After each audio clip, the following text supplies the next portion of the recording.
Last year, just around this time, I was in Guinea in a remote region of Lien De Brouckere. And we had a workshop organized on a set of training materials that I developed with the American Bar Association Rule of Law Initiative.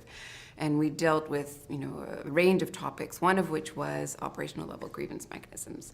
And I thought it would be a fun exercise that we look at one of the companies in the area, look at their operational grievance mechanism, which enough folks in the room had experience with and had used or attempted to use.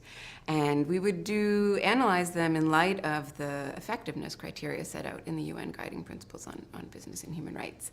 And we started slowly with the first criterion on transparency, and there was a lot of questions and concerns, and I pushed them. Well, how could they improve? How could the company make it better? And they developed a number of suggestions. Same with accessibility, that there seemed serious concerns about how inaccessible the mechanism was, and that it couldn't be trusted, that the complaint, if it was registered, that it would ever be heard or ever get any kind of response to it. So there they had some suggestions about how to use possibly mobile technology or an SMS service to help them make it more accessible. But soon when we tried to get to the third and then the rest of the criteria, there was this sort of counter movement of people who started questioning the very exercise of what they were doing. And they were convinced that it was futile. And it was futile because they felt that not only would nobody ever take their recommendations seriously or believe them, they also felt that the staff in London or wherever who they understood had created the grievance mechanism would never ever accept any changes. And that there was it was absolute intransigence on the part of the company to adapt their procedures to the realities of Lien De Brouckere.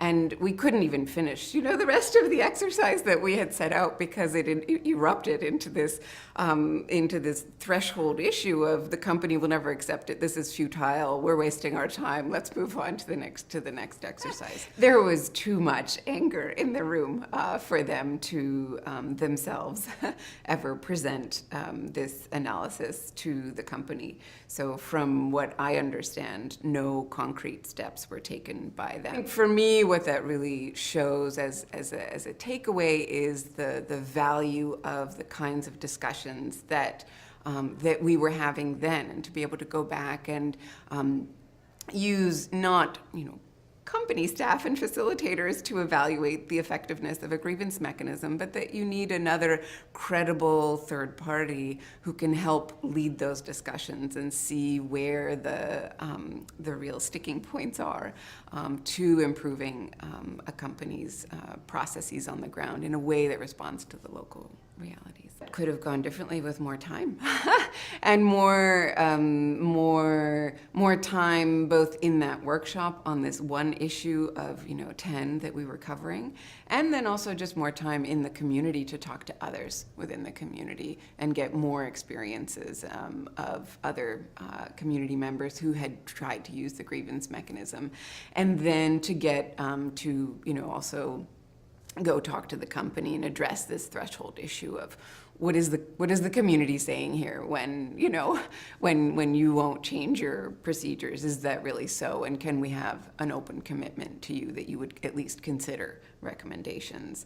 And so, if you will, playing tag team between the community with more time with them to get more evidence and more deeper discussions about how could it really be improved, and then to try to take those practical recommendations back to the company. I wasn't as convinced as the folks in the workshop that the company wouldn't change, and I thought that there was scope to at least present a well-made, credible proposal for how to improve a grievance mechanism and make it more effective, which was obviously in the company's interest.